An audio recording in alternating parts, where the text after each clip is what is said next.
Estimables téléspectateurs de Gongon TV, bonsoir et bienvenue dans votre émission Sans Tabou, tout s'explique.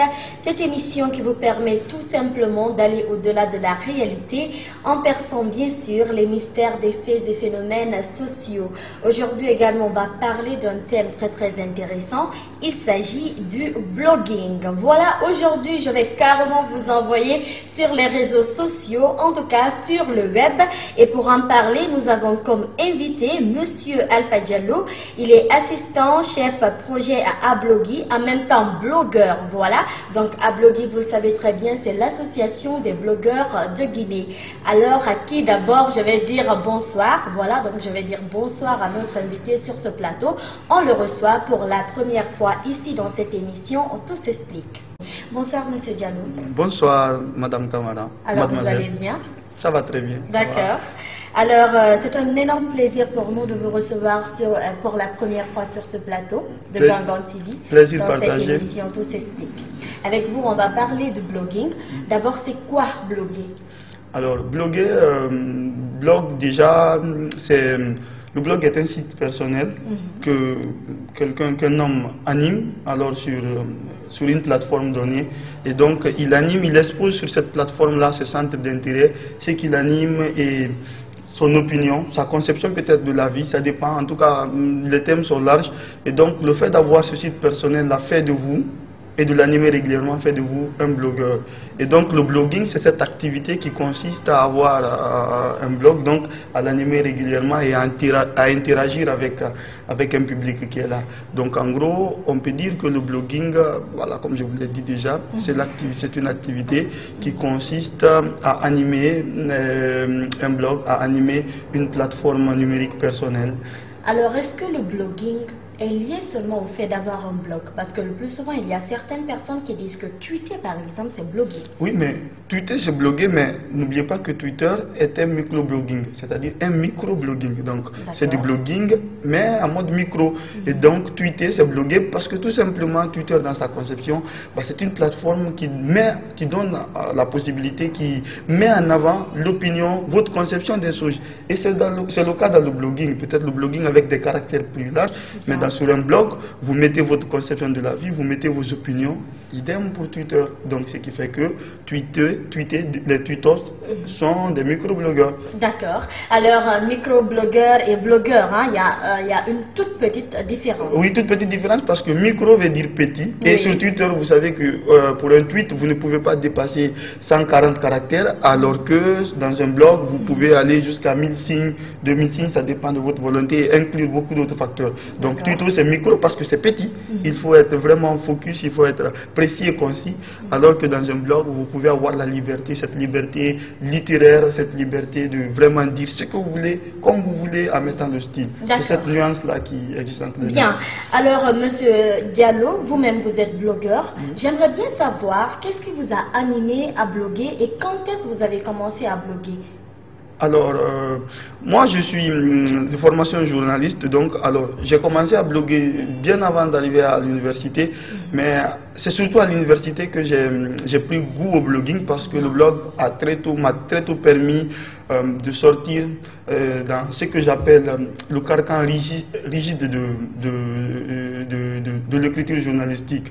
On avait des profs qui étaient là, qui étaient stricts et qui voulaient qu'on écrive vraiment focus en mode journaliste et tout. Sans mettre le moi et vraiment être focus et strict, précis, concis. Mais parfois, moi, j'avais bien envie, face à certains sujets, d'être assez subjectif, d'utiliser le jeu.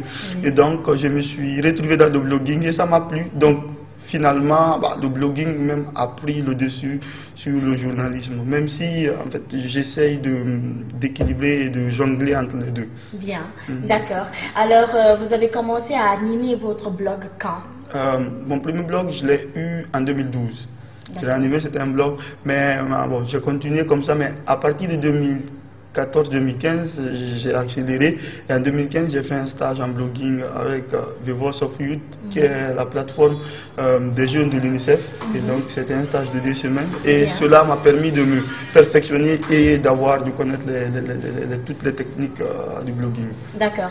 Alors, généralement, il y a certains blogueurs qui, je sais pas, qui écrivent uniquement sur des faits donnés. Voilà. En fait, il y a des bloggings spécifiés. Il y a aussi certains blogueurs qui sont généralistes. Vous êtes généraliste ou... Oui, moi je suis assez généraliste, mais souvent les blogueurs spécialistes, déjà, je vous ai dit, le blogging, c'est vraiment une question d'opinion, de centre d'intérêt. Et souvent, vous avez des gens qui sont, par exemple, ingénieurs miniers, géomines, par exemple, et donc qui créent un blog juste pour parler des roches, pour parler des mines.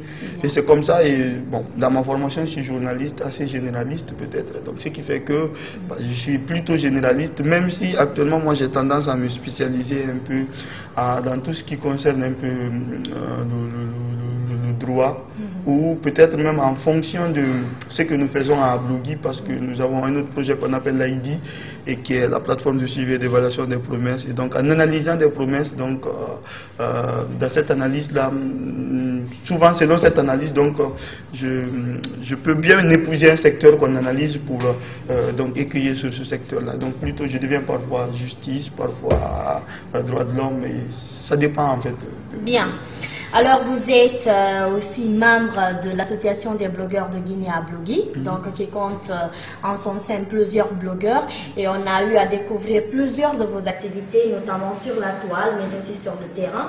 Alors, est-ce que vous pouvez dire aux téléspectateurs comment est-ce qu'un blogueur peut vraiment arriver à impacter, voilà, à changer la donne au sein de la société? Alors, peut-être ce que je ne vous ai pas dit au début, c'est que le blogueur, étant donné qu'il est quelqu'un qui a exprimé ses opinions, quelqu'un qui veut parler de ce qui l'intéresse, ça fait de lui quelqu'un d'engagé, quelqu'un de vraiment d'engagé qui veut avoir de l'impact. Tout d'abord. Indépendant, oui, mais indépendant et aussi engagé, donc et qui veut agir pour qu'il y ait changement dans ce qu'il fait. Donc, ce qui fait que souvent les blogueurs, ce sont des gens qui, plus que même parfois les journalistes, vont au-delà, prennent position. Alors, dans cette prise de position-là, il peut arriver, comme c'est dans le cas dans Blogi, plusieurs blogueurs se réunissent, et donc Blogi, c'est les blogueurs et les web activistes de Guinée, parce que les blogueurs réunis essayent d'avoir des actions communes pour impacter. C'est pourquoi, donc, depuis la création, nous avons eu plusieurs projets dans le domaine du numérique, mais avec un objectif qui est là, qui est celui d'impacter un peu certaines situations de notre pays. C'est pourquoi nous avons eu Guinée Vote pour les élections présidentielles de 2015. Ensuite, nous avons eu l'ID.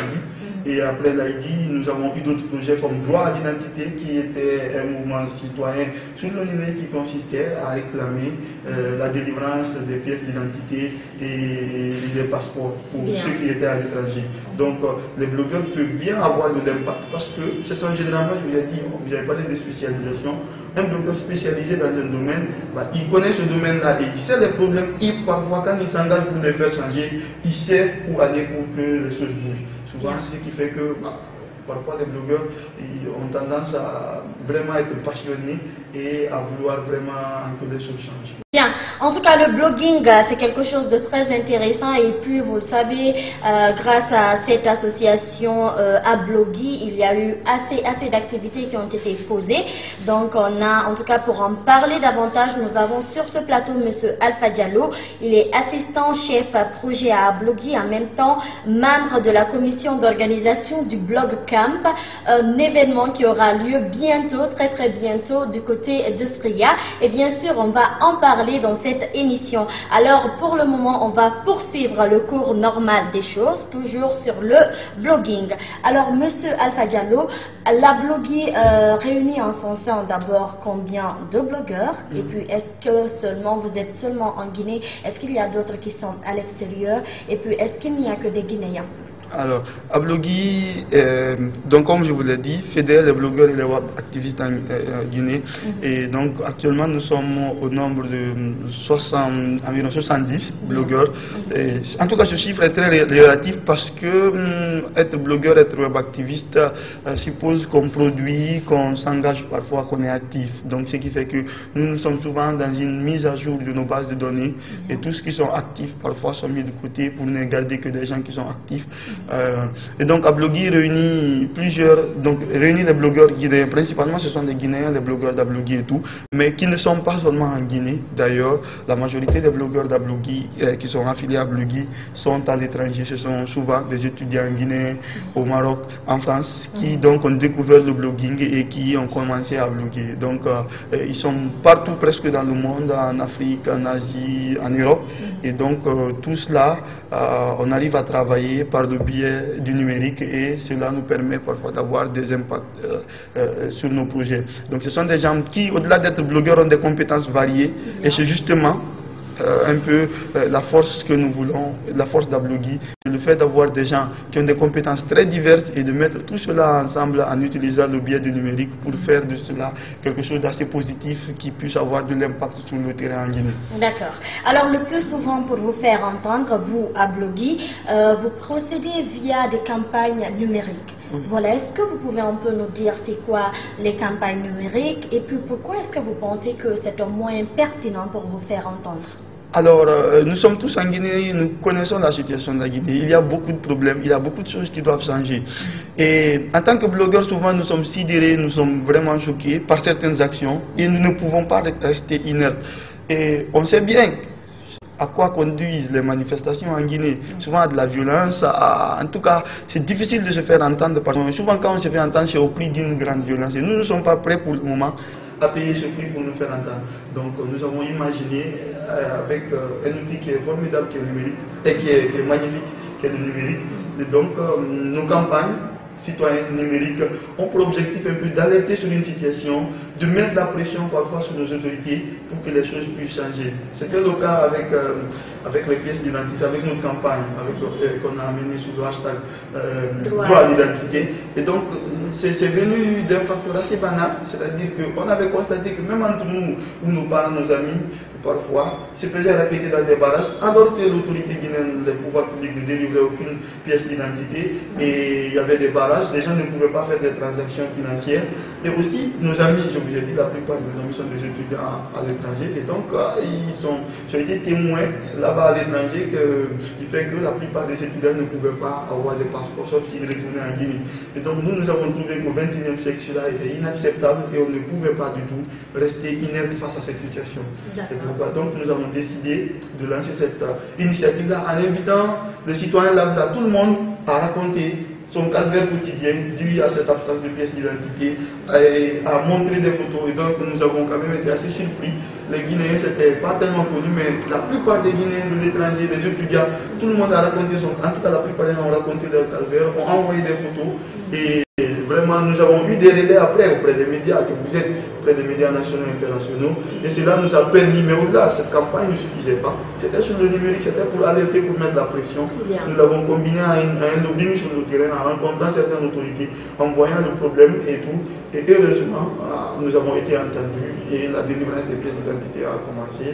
Et après, les passeports aussi, il y a eu des missions qui ont séjourné dans la plupart de nos missions diplomatiques pour délivrer les passeports aux étudiants. Donc c'est un bel exemple. Donc c'est pour vous dire un peu que parfois, et souvent, en tout cas nous y croyons fermement, le numérique, les réseaux sociaux peuvent bien servir à quelque chose qui puisse avoir de l'impact direct sur la vie des gens à la base. Bien, en tout cas c'est un mouvement numérique qui avait beaucoup porté fruit, hein? Voilà, on va toujours continuer. Maintenant, on aimerait bien savoir quels sont les dangers auxquels vous êtes confrontés, vous en tant que blogueur.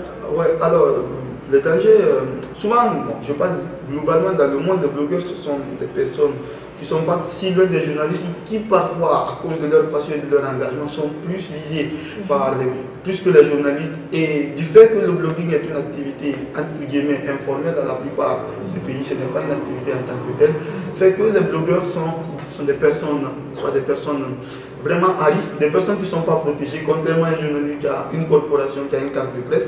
Le blogueur, il fait presque des activités, ou parfois il fait des activités plus sensibles que le journaliste. Lui, il est vulnérable et il est sujet vraiment à, parfois, il subit de la violence, de menaces et tout.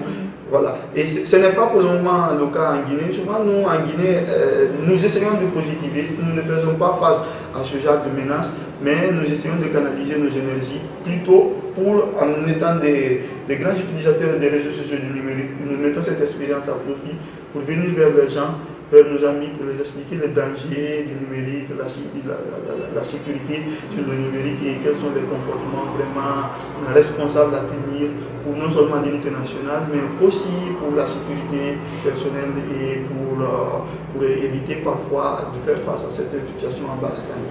Donc en gros, nous directement en Guinée, les blogueurs, on est quand même assez libre, on n'a pas assez de problèmes pour le moment et nos problèmes sont plutôt peut-être des problèmes liés un peu à des moyens, parce que nous voulons vraiment qu'il y ait une communauté de blogueurs dynamiques qui puissent vraiment changer la donne et voilà. Et peut-être relever notre problème, c'est celui de la production sur Internet, du contenu en fait africain sur Internet, parce que récemment il y a une étude qui a montré que l'Afrique, on produit peu sur Internet. Nous sommes des grands consommateurs et nous voudrions bien changer cette donne en produisant des articles, des billets de blog, des applications et beaucoup d'autres choses via le numérique. D'accord. Alors le plus souvent vous utilisez aussi des hashtags. Voilà, c'est quoi un hashtag et pourquoi est-ce que vous utilisez les hashtags? Alors, il y a un ami, je vais prêter ça à un ami, il disait que le hashtag c'est un peu comme la fréquence pour les journalistes, pour une radio. Dans je pense que c'est 101.1, je pense. Oui. Voilà. Donc un hashtag c'est comme une fréquence en fait. Souvent c'est lié à Twitter.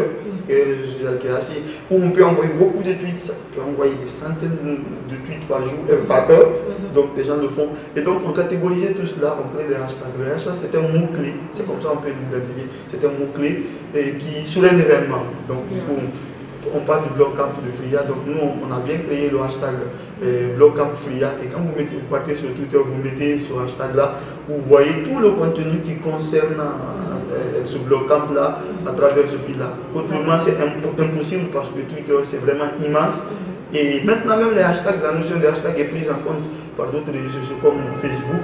Donc vous avez la possibilité en mettant un hashtag de voir tout le contenu qui a été publié, même par des gens qui ne sont pas vos amis, avec lesquels vous n'avez pas de lien. Donc en gros c'est un mot-clé qui permet de relier un contenu sur un événement spécifique.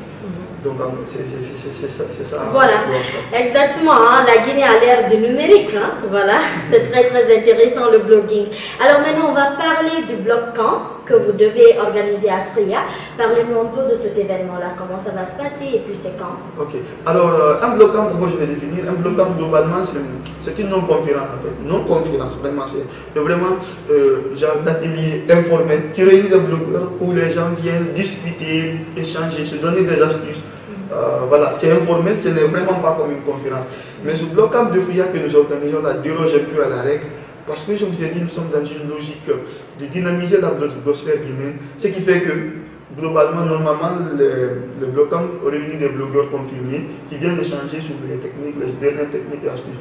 Mais là, nous aurons des blogueurs novices, des gens qui ne s'y connaissent pas tellement en blogging et donc qui viendront apprendre en gros avec nous et tout. Donc en gros ce n'est pas, nous avons dirigé, ce ne sera pas une non-conférence, mais ce sera en partie des conférences, bon, des sessions de formation et d'information. Nous allons avoir des blogueurs, des gens qui sont passionnés par le numérique, qui sont soit des blogueurs, et j'ai oublié en définissant à bloguer un peu la notion du web activiste. Eux ce ne sont pas des blogueurs, mais ils sont sur les réseaux sociaux, ils sont assez actifs et ils sont engagés.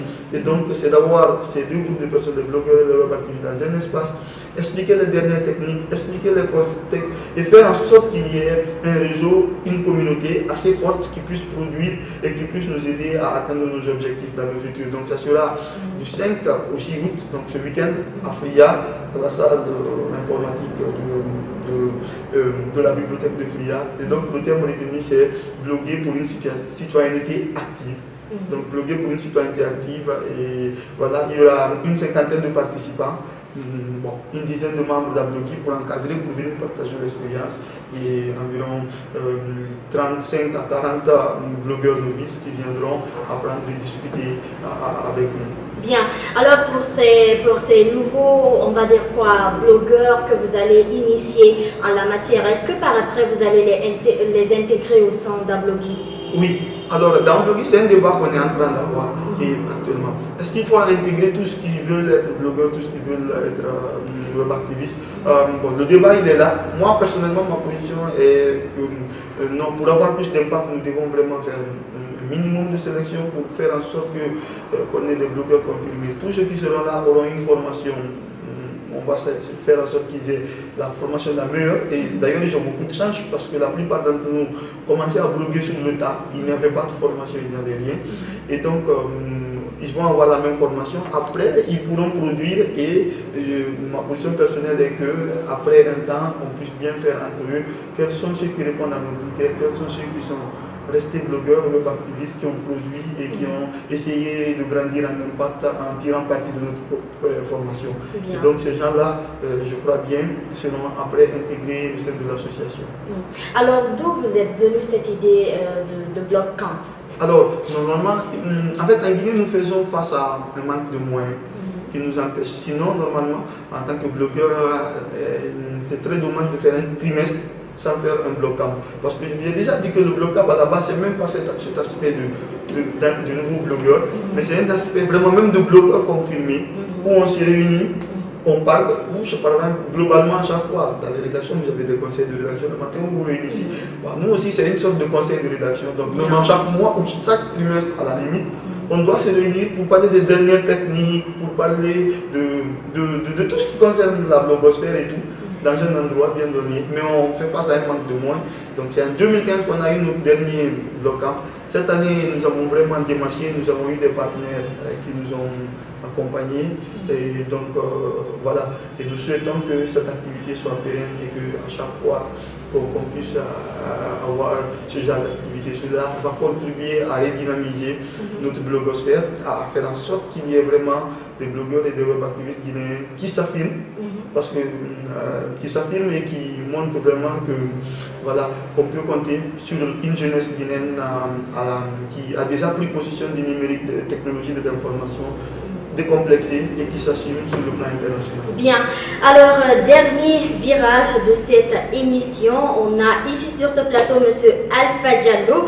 Il est assistant chef projet à Ablogi, en même temps membre de la commission d'organisation du blog Camp. Voilà, donc le blog Camp c'est un événement qui aura lieu bientôt à Fria, donc il vient à peine d'en parler. Alors maintenant M. Diallo, est-ce que les blogueurs parfois vous n'êtes pas confrontés à des cas de corruption? Donc, je vous ai déjà dit que le blogueur, c'est une activité individuelle. Donc, ce qui fait que individuellement, c'est assez subjectif. Donc, individuellement, moi, je peux pas dire oui ou non. Je ne peux pas répondre à cette question-là parce que c'est individuel. Peut-être que certains blogueurs ont été corrompus, c'est pas moi. Et peut-être que bon. Mais ce que je sais quand même par ailleurs, c'est qu'au sein d'Ablogi, en tant qu'association, nous ne badinons vraiment pas avec ce genre de situation.